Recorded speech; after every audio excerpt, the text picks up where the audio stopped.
So here I'm going to share some tips that I learned in corporate America and my past, share some of my experiences in interviewing. Check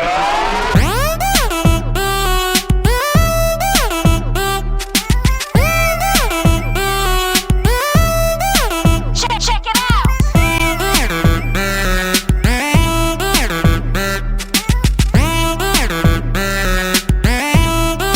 Check it out.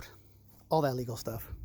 Hey, what's up, guys? Welcome back to Security Guard Command. Thank you for tuning in. I appreciate you so much.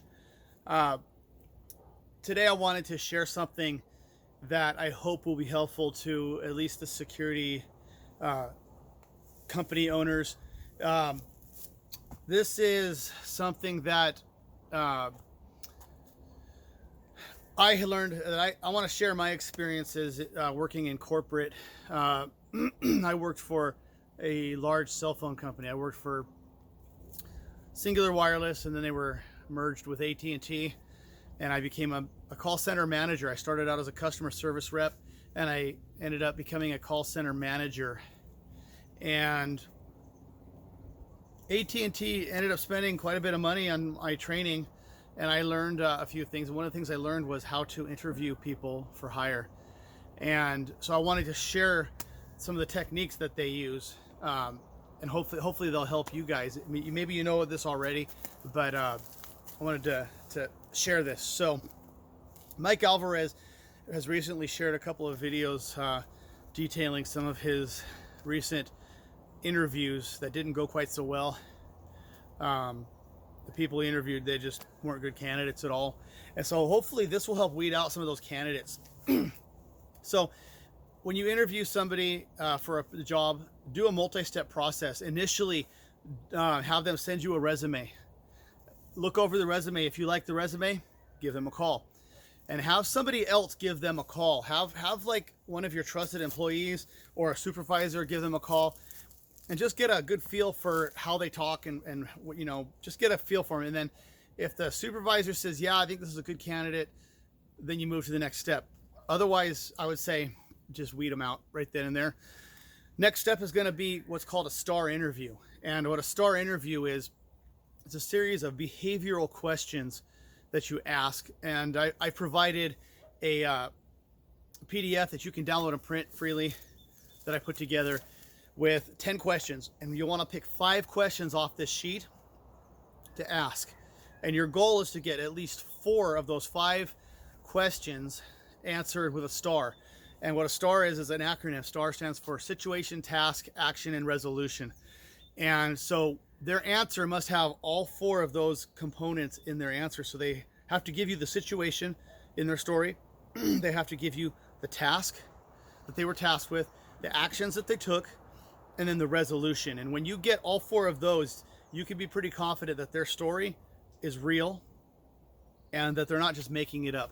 Because it's very difficult to make up a story like that on the fly when under pressure on an interview. So it helps weed out the people that are BSing you. And what you do is if you get four check boxes under that question, you draw a star on the left side of that question, and you're looking for 4 stars. If they get through 5 questions, they still don't have 4 stars, pick another question on there. If you have to go through all 10, go through all 10. You're looking for at least 4 stars in that interview. If they struggle to answer, then they're not a good candidate, and you just weed them out. Another thing to look for in interviewing is talent. You want to look for those people who have a talent for doing security. There are certain skills that can be taught. Skills can be taught, but there are some talents that cannot be taught. Things like being able to just sort of know when something's happening, something's wrong, or they've been doing it for so long that they've developed a sixth sense with security. Those are the type of things that you would like to look for. On the other hand, one thing that I did for my boss that I worked for at another security company is I suggested to him that perhaps we stop looking for experienced security guards and start looking for people who aren't security guards but have the right traits and qualities that we're looking for. And so I put an ad out on Craigslist, and I put an ad out on a Facebook jobs board, And I said, hey, we're looking for security guards, but we're looking for people who don't do security right now. We will pay for your class. We will get you your guard card, and we will put you to work, and we will train you. And we got about 25 applicants to that request, and did the process with the star interviewing and all that.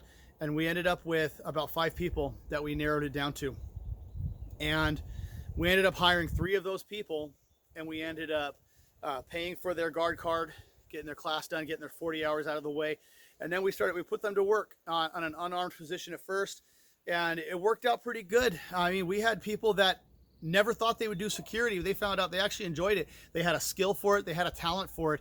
And so we were able to put them in a job, and we were able to mold and shape them into the guards that we wanted them to be, rather than having a history of bad habits that often you often see with some security.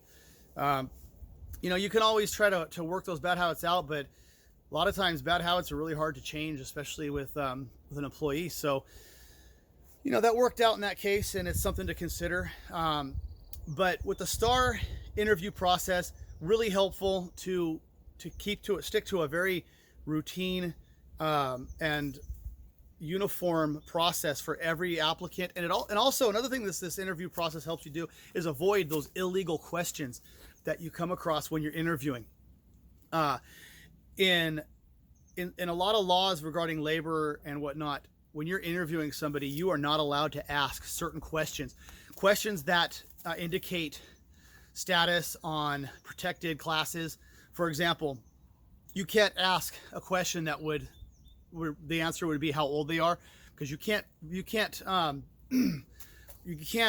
discriminate against somebody for age, sex, religion, all that stuff. So you can't ask questions about, like, well, what church you go to, all that kind of stuff. You can't even ask, like, well, do you have kids? Because that's a protected class. You cannot discriminate against anybody for these things.